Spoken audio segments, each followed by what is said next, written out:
conseil départemental de Kédougou. Je voudrais savoir, est-ce que le conseil départemental de Kédougou a une pensée sur les ressources touristiques de notre région afin de les donner plus de valeur et plus de fréquentation. Aussi, est-ce que le conseil départemental de Kédougou a des collaborations avec les structures touristiques comme l'a fait avec les structures minières? Le conseil départemental est en coopération décentralisée avec le département de l'Isère et une coopération qui est assez vieille depuis le conseil régional de Tambacounda où Kédougou était un département de Tamba. Après 2014, la suppression de ces régions-là, Kédougou est créée région en 2008 avec aussi la création du conseil du département en tant que collectivité territoriale. Nous avons renouvelé le mois de janvier dernier notre coopération décentralisée avec le département de l'Isère. Et dans le cadre de cette coopération, c'est une coopération d'ailleurs qui est foncièrement culturelle avant d'être sociale, économique, santé ou autre. Et dans le cadre de cette coopération-là, il faut retenir deux choses, je ne peux pas tout dire là, mais deux choses fondamentalement. Je pense qu'on a lancé, fait lancer la cartographie des sites touristiques à Kédougou.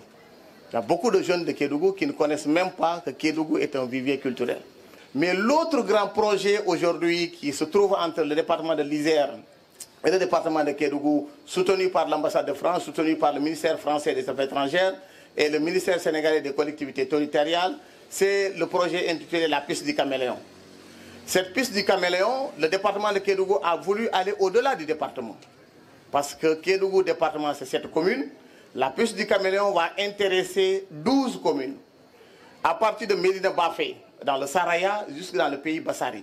Parce que l'objectif du projet piste du Caméléon, qui va coûter 800 000 €, je ne vois pas une seule collectivité de Kédougou qui a un budget égal à ça.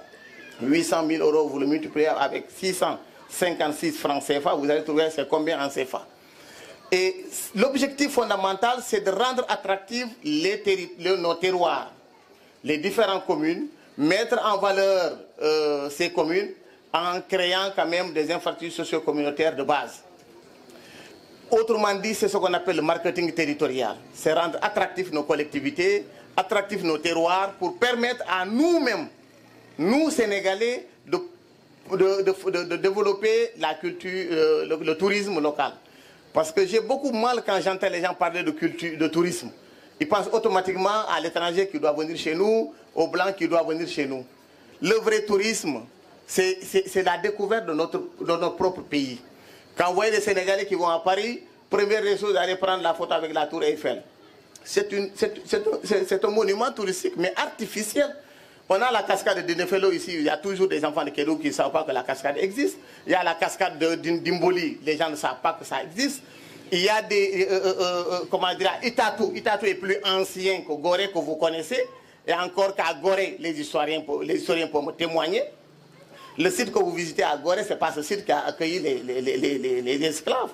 Les anciens bâtiments sont tombés. On a fait un bâtiment symbolique pour vraiment faire visiter les gens à Gorée. Donc Kédougou est le premier, et cette région qui a les premiers sites d'esclaves au Sénégal.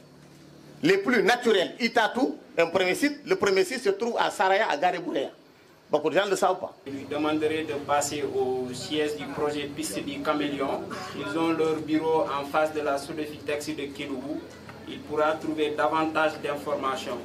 Donc, par rapport au site touristique et patrimoine, en ce moment, un diagnostic est en train d'être fait en lien avec l'association des minorités ethniques de Kédougou et Écho des Collines, à qui nous avons confié cette tâche.